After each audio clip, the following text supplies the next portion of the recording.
રાધે રાધે મિત્રો, વેબસાઇટની મદદથી પીએફના રૂપિયા ઉપાડવાનું ચાલુ થઈ ગયું છે. એટલે આજના આ વિડીયોમાં વેબસાઇટની મદદથી કઈ રીતે તમે પીએફના રૂપિયા ઉપાડી શકો એની સ્ટેપ બાય સ્ટેપ પ્રોસેસ જણાવવાનો છું. એટલે પીએફના રૂપિયા ઉપાડો એની પહેલાં ઉમંગ એપ્લિકેશન તમારે ઓપન કરી લેવાની અને એમાં ઈપીએફઓ ટાઈપ કરી અને સર્ચ કરી લેવાનું છે. એટલે જેવા તમે ઈપીએફઓ ટાઈપ કરી અને સર્ચ કરો એના પછી ઈપીએફઓમાં યુએએન એક્ટિવેશન ચાલુ થઈ ગયું એ તમને જોવા મળી જશે. એટલે જો તમારો યુએએન એક્ટિવેટ કરવાનો બાકી હોય તો સૌથી પહેલાં યુએએન એક્ટિવેટ કરી લેજો, એના પછી જ તમે તમારા પીએફના રૂપિયા ઉપાડી શકો. એટલે હવે પીએફના રૂપિયા ઉપાડવા માટે સૌથી પહેલાં તો તમારે તમારા મોબાઈલમાં કોઈપણ એક બ્રાઉઝર જેમ કે ક્રોમ બ્રાઉઝર અથવા તો ફાયરફોક્સનું બ્રાઉઝર ઓપન કરી અને એમાં epfo.gov.in ટાઈપ કરી અને સર્ચ કરી લેવાનું છે. એટલે પછી ઈપીએફઓની ઓફિશિયલ વેબસાઇટ તમારા મોબાઈલમાં ઓપન થઈ જશે અને એમાં તમને જોવા મળી જશે કે અત્યારે પીએફની વેબસાઇટ અપડેટ થઈ ગઈ અને પીએફના રૂપિયા ઉપાડવાનું ચાલુ થઈ ગયું.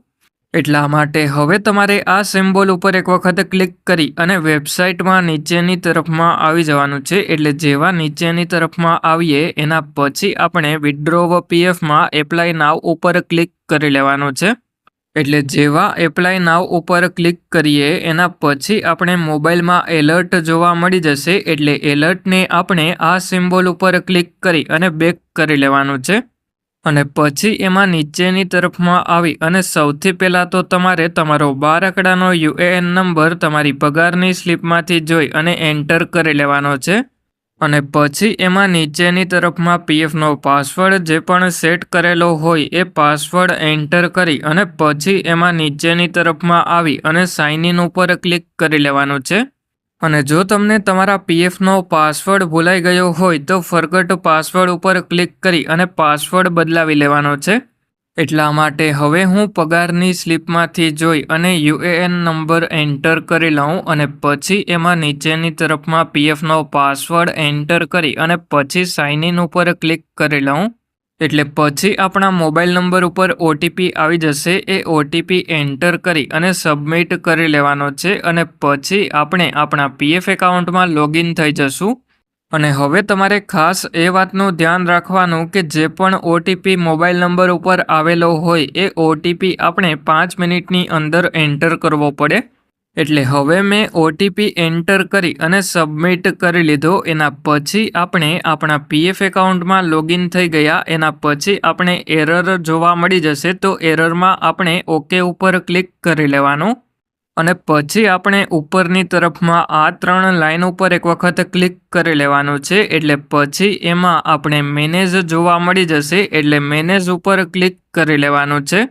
અને પછી એમાં કેવાયસી ઉપર ક્લિક કરી અને સૌથી પહેલાં તો તમારે એ વાતનું ધ્યાન રાખવાનું છે કે તમે બેંકની કેવાયસી કરેલી હોવી જોઈએ.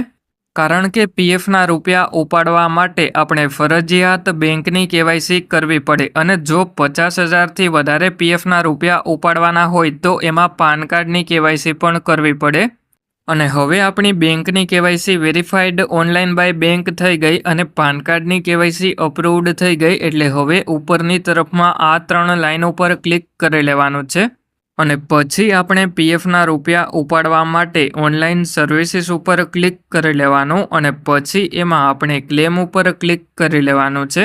અને પછી તમે જે પણ બેંકની કેવાયસી પીએફ એકાઉન્ટમાં કરેલી હોય એ બેંક એકાઉન્ટ નંબર એન્ટર કરી અને પછી ચેક ઉપર ક્લિક કરી લેવાનું છે.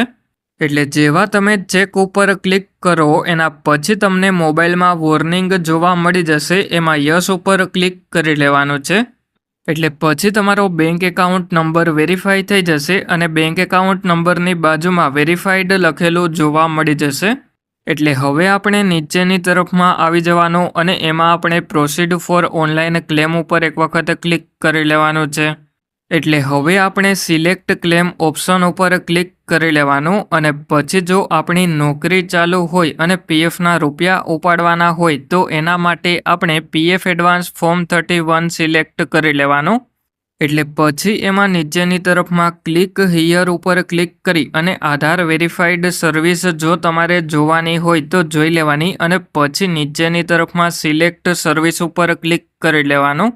અને પછી જે પણ કંપનીના પીએફના રૂપિયા ઉપાડવાના હોય એ કંપની સિલેક્ટ કરી અને પછી એમાં નીચેની તરફમાં સિલેક્ટ એડવાન્સ પેરા ઉપર ક્લિક કરી લેવાનું. અને જો તમે બીમાર હોય અને તમારે તમારા પીએફના રૂપિયા ઉપાડવાના હોય તો એના માટે ઇલનેસ સિલેક્ટ કરી લેવાનું. અને જો તમારે લગ્ન માટે પીએફના રૂપિયા ઉપાડવાના હોય તો એના માટે તમારે મેરેજ સિલેક્ટ કરી લેવાનું. અને જો તમારે એજ્યુકેશન માટે પીએફના રૂપિયા ઉપાડવાના હોય તો એના માટે એજ્યુકેશન સિલેક્ટ કરી લેવાનું.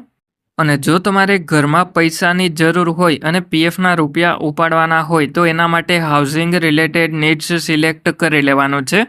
અને હવે જો તમારે સ્પેશિયલ રીઝનથી પીએફના રૂપિયા ઉપાડવાના હોય તો એના માટે સ્પેશિયલ સર્ક્યુમસ્ટન્સીસ સિલેક્ટ કરી લેવાનું. એટલે હવે મેં ઇલનેસ સિલેક્ટ કરી લીધું. એના પછી નીચેની તરફમાં તમને એલિજિબલ ક્લેમ અમાઉન્ટ જોવા મળી જશે. એટલે એમાં તમારે ખાસ એ વાતનું ધ્યાન રાખવાનું કે એલિજિબલ ક્લેમ અમાઉન્ટ કરતાં વધારે પીએફના રૂપિયા તમારે આ બોક્સમાં એન્ટર નથી કરવાના. જો તમે વધારે પીએફના રૂપિયા એન્ટર કરો તો તમારો ક્લેમ રિજેક્ટ થઈ જશે. એટલે હવે જો તમારે તમારું એડ્રેસ ચેન્જ કરવાનું હોય તો આ સિમ્બોલ ઉપર ક્લિક કરી અને એડ્રેસ તમારે ચેન્જ કરી લેવાનું. અને હવે અત્યારે આપણે એડ્રેસ ચેન્જ નથી કરવાનું, એટલા માટે હવે નીચેની તરફમાં આવી જવાનું છે અને પછી આ બોક્સ ઉપર એક વખત ક્લિક કરી લેવાનું છે. એટલે પછી બોક્સની અંદર રાઇટનો સિમ્બોલ જોવા મળી જશે. એટલે પછી આપણે ગેટ આધાર ઓટીપી ઉપર ક્લિક કરી લેવાનું. અને પછી તમારા મોબાઈલ નંબર ઉપર જે પણ ઓટીપી આવે એ ઓટીપી એન્ટર કરી અને સબમિટ કરી લેવાનો. એટલે તમારું ક્લેમ ફોર્મ પોર્ટલ ઉપર સબમિટ થઈ જશે. અને હવે પીએફના બધા જ રૂપિયા ઉપાડવા માટે આપણે પીએફ એડવાન્સ ફોર્મ 31 સિલેક્ટ કરેલું હતું ત્યાં આપણે PF final settlement form 19 select કરી લેવાનું. અને પછી તમારે એમાં ખાસ એક વાતનું ધ્યાન રાખવાનું કે જો તમારી સર્વિસ 5 વર્ષથી ઓછી હોય અને જો તમારે 50,000થી વધારે પીએફના રૂપિયા ઉપાડવાના હોય તો એના માટે ફોર્મ 121 અપલોડ કરવું પડે. અને હવે અત્યારે આપણે 50,000થી ઓછા પીએફના રૂપિયા ઉપાડવાના છે એટલા માટે ફોર્મ 121 અપલોડ નહીં કરવું પડે. એટલે હવે આપણે નીચેની તરફમાં આવી જવાનું અને પછી આ સિમ્બોલ ઉપર ક્લિક કરી લેવાનું છે. અને પછી જો તમારે એડ્રેસમાં કોઈ પણ ચેન્જીસ કરવાનો હોય તો એડ્રેસ ચેન્જ કરી લેવાનું. અત્યારે આપણે એડ્રેસ ચેન્જ કરવાનું નથી એટલા માટે નીચેની તરફમાં આવી જઈએ. અને પછી આ બોક્સ ઉપર ક્લિક કરી અને ગેટ આધાર ઓટીપી ઉપર ક્લિક કરી લઈએ. એટલે પછી આપણા મોબાઈલ નંબર ઉપર ઓટીપી આવી જશે. એ ઓટીપી એન્ટર કરી અને સબમિટ કરી લેવાનો. અને હવે જો તમારે તમારા પીએફનું પેન્શન ઉપાડવાનું હોય તો એના માટે pension withdrawal benefit form 10C select કરી લેવાનું. એટલા માટે હવે મેં pension withdrawal benefit form 10C select કરી લીધું. એના પછી જો આપણે એડ્રેસમાં કોઈ પણ ચેન્જીસ કરવાનો હોય તો આ સિમ્બોલ ઉપર ક્લિક કરી અને એડ્રેસ ચેન્જ કરી લેવાનું. અને જો તમારું એડ્રેસ બરાબર હોય તો તમારે એમાં નીચેની તરફમાં આવી જવાનું છે. એટલે પછી એમાં તમને તમે જે પણ એક્ઝિટ ડેટ અપડેટ કરેલી હોય એ જોવા મળી જશે. એટલે હવે આપણે એમાં નીચેની તરફમાં આવી અને આ બોક્સ ઉપર ક્લિક કરી અને ગેટ આધાર ઓટીપી ઉપર ક્લિક કરી લેવાનું. એટલે આપણા મોબાઈલ નંબર ઉપર ઓટીપી આવી જશે. એ ઓટીપી એન્ટર કરી અને સબમિટ કરી લેવાનો. એટલે આ રીતે તમે તમારા મોબાઈલમાં વેબસાઇટની મદદથી પીએફના રૂપિયા ઉપાડી શકો. હવે જો કોઈ તમારા મિત્રનું પીએફ એકાઉન્ટ હોય તો એમને પણ આ વિડીયો શેર કરી દેજો જેથી કરીને એમને પણ મદદ મળે.